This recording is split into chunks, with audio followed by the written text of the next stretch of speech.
جی ناظرین welcome back. ایک دفعہ پھر آپ کو خوش آمدید کہتے ہیں مسکراتا رمضان ڈاکٹر بلند اقبال کے ساتھ. اور ہمارا یہ سیلیبریٹی سیگمنٹ ہے جس میں ہم یہاں موجود ہیں. ہمارے ساتھ موجود ہیں امارہ خان، ماشاءاللہ آرٹسٹ ہیں، ٹی وی ڈرامہ آرٹسٹ ہیں، ہوسٹ ہیں، اینکر ہیں، آر جے ہیں، یعنی ریڈیو جوکی اپنے ریڈیو پہ شو بھی کر رہی ہیں.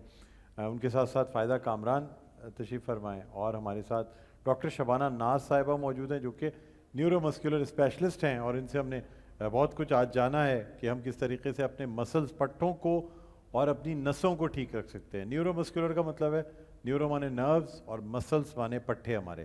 تو نسوں اور پٹھوں کو ہم کیسے، یہ دونوں چیزیں ٹھیک ہوں گی تو آپ کا چلنا بھی ٹھیک ہوگا، پھرنا بھی ٹھیک ہوگا، بھاگنا بھی ٹھیک ہوگا، ہر چیز ٹھیک چلے گی، سونا بھی ٹھیک ہوگا آپ کا. لیکن اگر آپ کے جسم میں پٹھے اور نروز ٹھیک نہیں ہوں گی تو پھر کچھ ٹھیک نہیں ہوگا. بہرحال امارہ سے گفتگو کو آگے بڑھاتے ہیں. امارہ کیسے گزر رہے ہیں رمضان المبارک؟ روزے کیسے جا رہے ہیں یہ بتائیں مجھے. بہت اچھے. صحیح جا رہے ہیں؟ ہاں اچھے جا رہے ہیں. ابھی آپ بات کر رہے تھے تو میں یہ سوچ رہی تھی کہ جن کو انزائٹی ہوتی ہے بہت زیادہ، ہاں ہاں جیسے ان کو بھی پین رہتا ہے بیک پہ، تو وہ بھی مسل سے ہی ریلیٹڈ ہے. اسٹریس مسلز اسپیزم میں چلے جاتے ہیں. ایکچولی یس. میرے خیال ان کے آنے سے پہلے ہم نے اس بات کو ڈسکس کیا تھا کہ جب ہم اسٹریس میں ہوتے ہیں ہمارا ایک ہارمون ریلیز ہوتا ہے جس کو کورٹیسول کہتے ہیں. کورٹیسول ہارمون جو ہے وہ ہماری باڈی کی ساری چیزوں کو کنٹرول کرتا ہے، شوگر کو، بلڈ پریشر کو، ہارٹ ریٹ کو. تو جب انزائٹی ہوتی ہے اور ہمارے اسٹریس ہارمون ریلیز ہوتا ہے تو اس کی وجہ سے ہمارے جو ہیپی ہارمونز ہیں وہ ریلیز ہیپی ہارمونس. ہاں تو اب وہ مسئلہ یہ ہوتا ہے کہ کورٹیزول جو ہے نا وہ بیسیکلی اسٹریس ہارمون ہے. اسی لیے جو ایتھلیٹس ہوتے ہیں اگر وہ کورٹیزول لے لیں تو وہ اسٹیرائڈ لینے کی وجہ سے وہ بہت جلدی دوڑتے ہیں، اس لیے کہ آپ کو فائٹ اور فلائٹ جو ہے اس کے لیے وہ تیار کرتا ہے. فائٹ اور فلائٹ یعنی کیا ہے؟ آپ کو لڑنے کے لیے اور اڑان بھرنے کے لیے یہ ہارمونس تیار کرتے ہیں. فائٹ اور فلائٹ ہارمونس کہلاتے ہیں. آپ کے اسٹریس کی وجہ سے آپ کے اندر جو ہے نا وہ مسلس میں اسپیزم آ جاتا ہے. مسل اسپیزم کہتے ہیں پٹھوں کا تناؤ، اور پٹھوں کے تناؤ کی وجہ سے آپ کو اپنی گردن اور پیٹھ اکڑی بھی محسوس ہونے لگتی ہے، بہت زیادہ، اور سانس لینے میں سانس لینے میں بھی دشواری ہونے لگتی ہے. لیکن یہ زیادہ تر ان سب چیزوں کا تعلق دماغ سے ہے. اگر آپ اپنے دماغ کو ریلیکس رکھیں گے، رمضان المبارک کا مہینہ میں سمجھتا ہوں کہ ریلیکس ہونے کے لیے اس سے بہتر مہینہ نہیں ہے موجود. اللہ تعالیٰ نے بہترین مہینہ دیا ہے.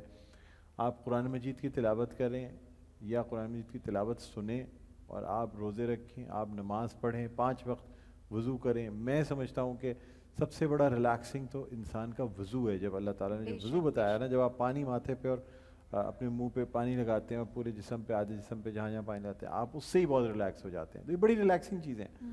تو بہرحال مجھے بتائیں کیسے روزے کیسے جا رہے ہیں، کام کیسا چل رہا ہے، کیا کر رہی ہیں آپ؟ کام بھی بہت اچھا چل رہا ہے، روزے بھی بہت اچھے جا رہے ہیں. ہاں اور آپ خود کہاں جا رہی ہیں یہ بتائیں؟ کیونکہ میں سوچ رہا تھا، میں نے کہا امارہ آ رہی ہیں اور آج ہمیں بات کرنی چاہیے نفس امارہ پہ، جو کہ بڑا خطرناک نفس ہوتا ہے. ایک ہے نفس مطمئنہ، ایک ہے نفس لوامہ، اور ایک ہے نفس امارہ. تو میں نے کہا یہ تو بڑا لوگوں کے لیے امتحان ہو جائے گا نفس امارہ کا. اچھائی اور برائی دونوں والی چیزیں کام جی ہوتی جی ہیں. جی اچھا، ایک ہے الف والا امارہ اور ایک ہے ہے عین والا. آپ عین والی امارہ ہیں. یس. اور عین والی وہ جو نفس امارہ ہے نا وہی تو خطرناک ہے اصل میں. تو اس لیے جو ہے وہ میں سمجھ گیا تھا کہ روزوں میں لوگوں کے لیے نفس امارہ کا مسئلہ ہوگا. الف والی امارہ. ہاں میں سوچ رہا تھا کہ آپ کو میں یہی لکھوں، لیکن بہرحال چلیں. اب مجھے یہ بتائیں کہ کیا روٹین ہوتا ہے رمضان میں؟ سحری کے بعد سوتی ہیں، کیا کرتی ہیں؟ آپ جلدی سو جاتی ہیں؟ نہیں، میں جلدی سو جاتی ہوں، آلموسٹ 9:30 10 بجے. اچھا، یہ میرا اتنی پرانا جلدی کیسے سو جاتی ہیں آپ؟ یہ میرا ایکچولی پرانا روٹین ہے. اور پھر میں اچھا یہ پرانا روٹین ہے آپ کا، اور اب نیا روٹین کیا چل رہا ہے؟ رمضان کی شیڈیول ٹائمنگ چینج ہو گئے ہیں، اور جو نئے شیڈیول جاری ہوئے ہیں وہ بتائیے ہمیں. میرا پرانا روٹین ہی یہی ہے اور ابھی والا روٹین بھی یہی ہے. اچھا، جیسے میں سمجھا شاید وہ اداروں میں ہوتا ہے نا سر، ہمارے یہ پرانے ٹائمنگ تھے اور رمضان کے لیے نئی ٹائمنگ ہمارے یہ ہے. نہیں، میری کوئی نئی ٹائمنگ نہیں ہے. آپ ایک بورڈ بنا کے لگا لیں اپنے میں اوپر 10 بجے سو جاتی ہوں. میرا پرانا روٹین ہی میرا نیا روٹین رہے گا. مجھے کال کرنے والے اور بات کرنے والے اپنے پرانے وقت کے مطابق کال کریں. یس. نہیں، مجھے اتنا کوئی کال نہیں کرتا. اچھا، کوئی میں کسی سے اتنا کوئی بات نہیں بات کرتی. میسج پہ بات کرتی ہیں شبیر کے علاوہ؟ نہیں تو آپ میسج پہ زیادہ بات کرتی ہیں، یا آپ کال پرسن ہیں یا میسج پرسن ہیں یا واٹس ایپ پرسن ہیں या स्नैपचैट पर्सन है, क्या है? सबसे ज़्यादा सोशल मीडिया का कौन सा हैंडल इस्तेमाल करती हो? बताएं ताकि हमारे देखने वाले फ़ौरन ढूंढने लग जाएं कि कहाँ है हमारा, लिख के देखो भाई, कहीं ना कहीं तो मुलाकात हो जाएगी। व्हाट्सएप व्हाट्सएप ज़्यादा यूज़ करती हैं, वो तो नंबर के बगैर नहीं ढूंढ सकते, लेकिन ये कि हाँ व्हाट्सएप पे भी जो टाइपिंग करता है ना, मुझे ऐसा लगता है, मैं सोचती हूँ कि कैसे टाइपिंग करते हैं, कैसे टाइम मिलता है कि हम रीड करें उसको। रीड करें। बस वॉइस नोट छोड़ वॉइस देना नोट चाहिए, बेस्ट है, खत्म बात। छोटे छोटे वॉइस नोट भेजते आदमी, सुन ले। ऐसे लंबे लंबे वॉइस नोट्स भेजते हैं ना, मैं हाँ, उनको वो बात नहीं जल्दी सुन जल्दी सकता। फॉरवर्ड करते करते सुनती फिर हूँ, आप बस उसकी जान स्पीड छोड़ बढ़ा लेती होंगी, है ना? ये होता है कि जब जो ज़्यादा वो करता है। अच्छा, तो इसके अलावा रेडियो शो, रेडियो की तरफ कैसे आए ये बताएं? रेडियो मैंने स्टार्ट लिया था 2015 में वॉइस ओवर से, डबिंग से। टर्किश ड्रामों के, कार्टून्स के हम डबिंग करते थे, वहाँ से मैंने स्टार्ट लिया। फिर कमर्शियल्स की वॉइस ओवर करते थे हम। फिर मुझे किसी ने कहा कि हमारा तुम रेडियो में आ जाओ फिर आवाज़ तो अच्छी थी, फिर रेडियो भी ज्वाइन कर लिया। फिर अब अच्छा रेडियो अच्छा, इसके अलावा एक और चीज़ जो मैं देखिए, अब इतनी चीज़ें हैं कि मैं भूल गया, माशाल्लाह वॉइस ओवर आर्टिस्ट भी हैं ये। हाँ, आपको और आप मसरूफ बहुत और हैं। वॉइस ओवर आर्टिस्ट होने की वजह से ये जो है वो, अच्छा मज़े की बात ये है कि ये इन्होंने मुझे अभी शो में बड़ा डिस्टर्ब किया है, इसलिए कि ये थोड़े रास्ता भटक गई थी और मैं टीवी हाँ, प्रोग्राम मैं भी कर थोड़ा रहा सा था गुम हो गई और थी। मैं इनको भी गाइड कर रहा था बड़ी मुश्किल से। और एक मौके पे तो मैं जो है ना वो अपने जो इंट्रो है उसमें कहने वाला था कि हमारा आप ऐसा करें, इस जगह पे आ जाएं, आप गलत जा रही हैं। लेकिन नहीं, इत्तेफाक से मैंने अपने आप को, असल में वो जो ड्राइवर था, उनको वो न्यू था क्योंकि नया नया था और हाँ, उसको जगह चले मिल कोई नहीं मसला, रही ये थी। चीज़ें रमज़ान में होती है, बस गुस्सा नहीं करना चाहिए। वो कह रहे थे कि मैडम बहुत गुस्से में है, मैंने कहा नहीं कोई मसला नहीं, मैं नहीं, समझा मैं दूंगा। गुस्सा नहीं हाँ, करती हूँ बहुत, मैंने कहा चले टाइम अब नहीं मुझे ये है। बताएं कि वॉइस ओवर आर्टिस्ट भी आप हैं, कैसे मैनेज करती हैं? वॉइस ओवर आर्टिस्ट भी माशाल्लाह बड़ी ज़बरदस्त काम है ये, वॉइस ओवर आर्टिस्ट होना, जी, है ना?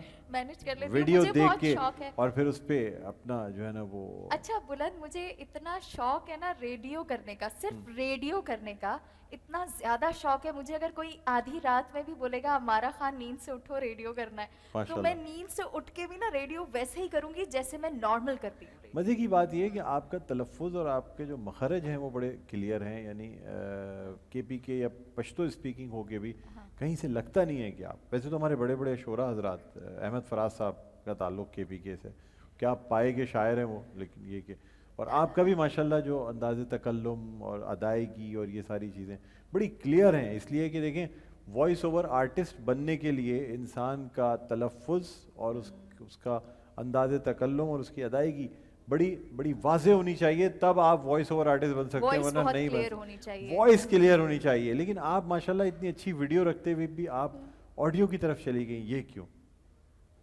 चलिए कोई ऐसे लोग ज्यादा ऑडियो की रेडियो तरफ की जाएं, तरफ, ज्यादा रेडियो की तरफ, लेकिन मतलब अब देखें कोई बात audio यह है कि ऐसी है सब सदाकारी ना, ये मतलब हवा के जोर पे जो जा रही है वो सारी सूती असरात हैं, यानी ऑडियो की चीजें हैं, अब तो देखने वीडियो क्यों नहीं? देखिए यानी जिसकी शक्ल अच्छी है उसको तो ये एडवांटेज होता है कि वो ऑडियो विजुअल से काम ले।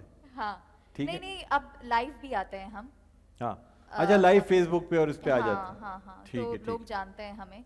माशाल्लाह माशाल्लाह। तो और ये ये हम वाला अंदाज लखनऊ वाला कब से आपको आया?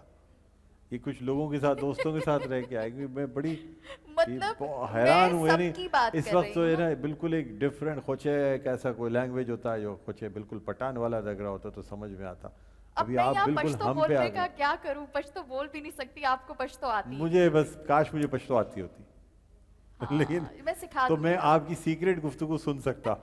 मुझे अपने पठान भाइयों से एक बड़ी शिकायत ये रहती है कि जब कोई राज की बात करनी तो पश्तो में शुरू कर देते हैं और हम लोगों की समझ में ही नहीं आती। हम कहते हैं यार काश के बचपन में हमें वालिदैन ने पश्तो सिखाती होती है ना। किसी भी तरह, तो हम इनकी सारी सीक्रेट बातें समझ लेते कि क्या होने जा रही है। अच्छा, बहरहाल अच्छा, हम एक छोटा सा ब्रेक लेते हैं। हाँ, ब्रेक के बाद नाज़रीन दोबारा आपकी खिदमत में हाजिर होंगे, कहीं ना जाइएगा, देखते रहे हमारी ये खुसूसी नशरियात मुस्कुराता रमज़ान डॉक्टर बुलंद इकबाल के साथ।